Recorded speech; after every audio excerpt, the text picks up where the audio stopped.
السلام علیکم، میرے چینل میں آپ کا استقبال ہے۔ Welcome to S A teaching zone. آج کی ہماری یہ ویڈیو چوتھی کلاس کی کتاب ابتدائی اردو کا سبق نمبر ہم کریں گے 10۔ سبق نمبر 10 ہوا ہے، جو کہ ایک نظم ہے جسے شفیع الدین نیّر نے لکھا ہے۔ تو یہ نظم میں پڑھ کر آپ کو یعنی کہ ایک شعر پڑھ دوں گی، یعنی 2 لائنیں پڑھ کر میں آپ لوگوں کو سمجھا دوں گی، ایکسپلین کر دوں گی۔ بہت ایزی سی نظم ہے ہوا کے بارے میں۔ تو دیکھیے ہم پڑھنا شروع کرتے ہیں، آپ لوگ سن لیجئے گا، سننے کے بعد آپ لوگ بھی ریڈنگ کرنے کی کوشش کریں گے، ٹھیک ہے نا؟ تو دیکھیے، عجب ٹھنڈی ٹھنڈی ہوا چل رہی ہے، یہ گرمی میں پنکھے ہمیں جل رہی ہے۔ یعنی جب ٹھنڈی ہوا چلتی تو ایسا لگتا ہے نا کہ پنکھے ہمیں جل رہی ہے، یعنی گرمی میں ہمیں بہت اچھا لگتا ہے، ایسا محسوس ہوتا ہے جیسے پنکھا چل رہا ہے یا پنکھا وہ ہمیں جل رہی ہے انسان حیوان کی جان اسی سے، پھلوں اور پھولوں کی سب کی شان اسی سے۔ یعنی ہوا جو ہے انسانوں کے لیے بھی اتنی ضروری اتنی حیوانوں کے لیے، یعنی انسان کی بھی حیوان کی بھی سب کی جان ہے یہ۔ یعنی اسی سے ہماری جو ہے سانس چلتی، ہوا نہیں ہوگی تو ہمیں آکسیجن نہیں ملے گا نا۔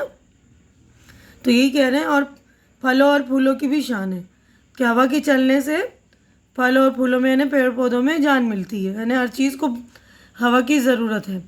ہوا ہی نہ ہوتی تو پھر کیا تھا دھرا تھا، ادھر سانس رکتا ادھر دم فنا تھا۔ یعنی ہوا نہیں ہوتی تو پھر کیا تھا، کچھ بھی نہیں تھا، ہے نا؟ ادھر سانس رک جاتی اور ہمارا دم نکل جاتا۔ ہمارے لیے اور باغوں میں جا کر یہ لائی ہے پھولوں کی خوشبو اڑا کر۔ یعنی ہوا چلتی ہے، باغوں میں جاتی ہے تو ایسا لگتا ہے نا پھولوں کی، جہاں پھولوں کی خوشبو ہوتی ہے تو ہوا کے چلنے سے ساری خوشبو جو ادھر ادھر پھیلنے لگتی ہے نا۔ تو یہ کہہ رہے ہیں شاعر کہ یہ ہمیں جو ہے پھولوں کی خوشبو اڑا کر ہمارے پاس لے کر آتی ہے۔ سمندر سے آئی تو سوغات لائی، مٹانے کو گرمی کے برسات لائی۔ یعنی سمندر سے جب ٹھنڈی ٹھنڈی ہوائیں چلتی ہیں تو یہ ہمارے لیے سوغات ہوتی ہے، یعنی تحفہ ہوتی ہے، ایک تحفے کی طرح ہوتی ہے کہ گرمی مٹانے کے لیے برسات ساتھ لانے کی، یعنی ہمارے لیے وہ دعوت دیتی ہے کہ اب برسات آنے والی، ٹھنڈی ٹھنڈی ہوائیں جو چل چکی ہے سمندر والی، اب برسات آنے کی باری ہے نا۔ تو یہ ہمارے لیے ایک تحفے کی طرح ہوتی ہے۔ ذرا دیر میں تھا نگر سارا جل تھل، ہرے ہو گئے اب تو جنگل کے جنگل۔ یعنی تھوڑی سی دیر میں پورا نگر یعنی سارا نگر جو ہے جل تھل ہو جائے گا، یعنی جب بارش آئے گی تو سارا جو ہے پورا نگر جو ہے پانی سے بھر جائے گا، جل تھل ہو جائے گا، اور جنگل پورے جو ہے ہرے ہو جائیں گے نا، جنگل کے جنگل۔ اب اگلے صفحے میں ہم چلتے ہیں، دیکھیے یہاں پر تصویروں میں دکھا رہے ہیں نا، یہ دیکھیے ہوا چل رہی کتنی تیز ہے، دیکھیے بچوں کے کپڑے اڑ رہے ہیں، پتے اڑ رہے ہیں۔ اب اگلے صفحے پر ہم چلتے ہیں، دیکھیے ہوا کتنی زیادہ ضروری سبھی کے لیے نا۔ ہوا دیکھیے گر بگڑنے پہ آئے تو رہتے نہیں شہر بستی سرائے۔ یعنی ہوا جب تیز چلتی ہے، یہ کہہ رہے ہیں کہ ہوا جب بگڑ جاتی ہے، یعنی جب ہوا کو غصہ آ جاتا ہے تو بستی شہر سرائے سب اجاڑ دیتی ہے، سب کو یعنی ہوا اپنے ساتھ لیتی بھی جاتی ہے۔ گرجتی ہوئی آتی ہے سنسناتی، ہر ایک چیز کو توڑتی اور گراتی۔ یعنی جب بہت تیزی سے چلتی ہے نا، گرجن کے ساتھ ایک دم سنسناتی ہوئی جو طوفانوں والی ہوا چلتی ہے تو ہر ایک چیز جو ہے توڑتی بھی جاتی ہے نا، اپنے ساتھ بہا لے جاتی ہے، اور ایک چیزوں کو، جیسے پیڑ ہوتے ہیں، کوئی کچے مکان وغیرہ ہوتے ہیں تو ان کو بھی گراتی بھی جاتی ہے۔ اور کہیں کہیں تو پکے مکان بھی جو ہوتے ہیں بہت تیز چلتی تو بہت پرانے جو مکانات بنے ہوتے ہیں وہ بھی گر جاتے ہیں۔ کہیں کسی کی کہیں آنکھ میں خاک جھونکی، کسی کی کہیں لے گئی سر کی ٹوپی۔ یعنی ہوا جب بہت تیزی سے چل رہی ہے، طوفان والی ہوا، تو ہماری آنکھوں میں دھول چلی جاتی نا، تو اس کو ہی کہہ رہے ہیں خاک جھونکی۔ خاک یعنی دھول مٹی جو ہوتی ہے نا، اس کو کہہ رہے ہیں کہ آنکھوں میں بھی چلی جاتی ہے ہماری، اور کسی کی سر کی ٹوپی بھی اڑا کر لے جاتی ہے۔ اکھاڑے کہیں پیڑ ایسا جھنجھوڑا، کہیں گھر پہ چھپر کا تنکا نہ چھوڑا۔ تو پیڑ بھی اکھاڑ دیتی ہے، جھنجھوڑ کر مطلب اندر سے جڑ تک اکھاڑ کر اس کو گرا دیتی ہے، کہیں گھر کے جو چھپر ہوتے ہیں اس کا تنکا تک اڑ جاتا ہے پورا ہوا سے۔ سمندر کی موجوں کو ایسا اچھالا کہ پانی کا بس بن گیا ایک ہمالا۔ یعنی سمندر کی جو موجیں ہوتی ہیں تو ہوا کے تیز چلنے سے موجیں جو ہوتی ہیں، لہریں اتنی اونچائی سے اچھلتی ہیں کہ ساری چیزیں پانی کے ساتھ وہ بہہ جاتی ہیں، یعنی ایک پانی کا جو ایک ہاں ہمالیہ یعنی اونچا پہاڑ سا بن جاتا ہے. جہازوں کے ایسے پرخچے اڑائے کہ جا کر سمندر کی تہ میں سمائے. تو دیکھیے جو جہاز جب ہوا بہت تیز چلتی ہے تو سمندر میں جو جہاز وغیرہ شپ وغیرہ چلتے ہیں تو وہ بھی جو ہے طوفان میں ایسے سما جاتے ہیں, ان کے پرخچے یعنی ٹکڑے ٹکڑے ہو جاتے ہیں اور سمندر کی تہ میں جا کر سما جاتے ہیں. عجب شے ہے نیر جہاں میں ہوا بھی کہ نعمت بھی کہیے اور اسے اور بلا بھی. یعنی عجب شے یعنی ایک دم انوکھی چیز ہے یہ. شے یعنی چیز ہوتی, نیر جو ہے یہ شفیع الدین نیر یہ شاعر جو ان کا نام ہے.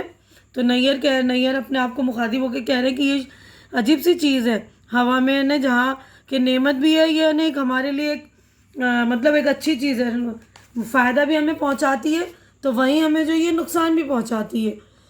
اگر ہوا کی رفتار تیز ہو جائے تو گھر پیڑ سب چیزیں اکھاڑ دیتی ہے نا, اور اس سے ہوا جو بڑے بڑے جہاز ہوتے ہیں وہ ٹکڑے ٹکڑے ہو جاتے ہیں اور سمندر کی موج میں سما جاتے, مطلب اس کی تہ میں سما جاتے ہیں. اور سمندر کی موجیں جو ہوتی ہیں اس کی لہریں ہوا کے تیز چلنے سے اونچی اڑتی ہے ہمالیہ. تو اسی لیے شاعر نے کہا ہے کہ ہوا جو ہے نعمت بھی ہے اور بلا بھی ہے, یعنی ہمارے لیے ایک وبا بھی ہے, بوال دشمن بھی ہے نا, مصیبت بھی ہے. تو یہ شاعر جو ہے شفیع الدین نیر شاعر جو ہے شعر و شاعری جو کرتا ہے, جو نظم وغیرہ لکھتا ہے, ان کو کہتے ہیں شاعر. ٹھیک ہے, تو اگلے صفحے پر ہم چلیں گے. یہیں پر ہماری نظم دیکھیے ہو گئی ہے مکمل. اب آگے بڑھتے ہیں ہم مشق کی طرف. دیکھیے ہماری مشق یہاں پر ہو گئی ہے اسٹارٹ. تو یہاں پر دیکھیے لفظ اور معنی یعنی الفاظ ہیں یہ اور اس کے میننگ ہیں. تو میں پڑھ رہی ہوں. دیکھیے پہلا لفظ ہے شان, عزت, بڑائی. سانس رکنا یہ محاورہ ہے, اس کا مطلب ہوتا ہے سانس پوری طرح نہ آنا. دم فنا ہونا یہ بھی محاورہ ہے, اس کا مطلب ہوتا ہے جان نکلنا, مر جانا, یعنی جان نکل جاتی تو بولتے دم فنا ہو گیا نا. سوغات, تحفہ. جل تھل یعنی اتنی بارش ہونا کہ ہر طرف پانی ہی پانی دکھائی دے. خاک جھونکنا یہ بھی محاورہ ہے, یعنی مٹی یا دھول ڈالنا. پرخچے دیکھیے پے کے اوپر بھی زبر ہے, رے کے اوپر بھی, تو پرخچے یعنی پرزے ٹکڑے. تہ نچلا حصہ, تلی سطح. شے چیز. نیر نہایت چمکدار ستارہ. نیر جو ستارے کو کہتے ہیں, لیکن یہاں پہ شاعر نے جو اپنے نام کے لیے مطلب نام کے لیے بھی استعمال کیا ہے. نعمت یعنی مال و دولت, نعمت یعنی اچھی چیز بولتے ہیں نا, بلا مصیبت. تو غور کرنے کی بات دیکھیے یہ سیال ہے نظم سے متعلق غور کرنے کی بات ہے کہ ہوا کے بغیر انسان اور حیوان زندہ نہیں رہ سکتے. اسی لیے ہوا کو انسان اور حیوان کی جان کہا گیا ہے نا. ہوا جو انسانوں کے لیے بھی ضروری, جتنی زیادہ اتنی ہی حیوانوں کے لیے بھی, پیڑ پودوں کے لیے, سبھی چیز کے لیے نا ضروری. اب یہاں دیکھیے کہ شعر کہا گیا ہے نا, وہ ہوا ہی نہ ہوتی تو پھر کیا دھرا تھا. ادھر سانس رکتا ادھر دم فنا تھا, یعنی ہوا نہیں رہے گی تو سانس بھی ہم نہیں لے سکیں گے نا, اور جب ہمارا سانس رک جائے گا تو ادھر ہمارا دم بھی نکل جائے گا. لفظ سانس مذکر اور مؤنث دونوں طرح سے بولا جاتا ہے. تو یہاں پر دیکھیے سانس رکتا ہے نا, تو رکتا کا مطلب جو ہے مذکر میں مرد میں استعمال ہو رہا ہے. جیسے رکتا ہم بولتے ہیں نا ہماری سانس چل رہی ہے, تو سانس چل رہی ہے کا مطلب جو ہے مؤنث یعنی مادہ کے لیے یوز ہویا. تو یہ یہیں پر یہ کہہ رہے ہیں کہ سانس جو ہے مذکر اور مؤنث دونوں طرح سے بولا جا سکتا ہے.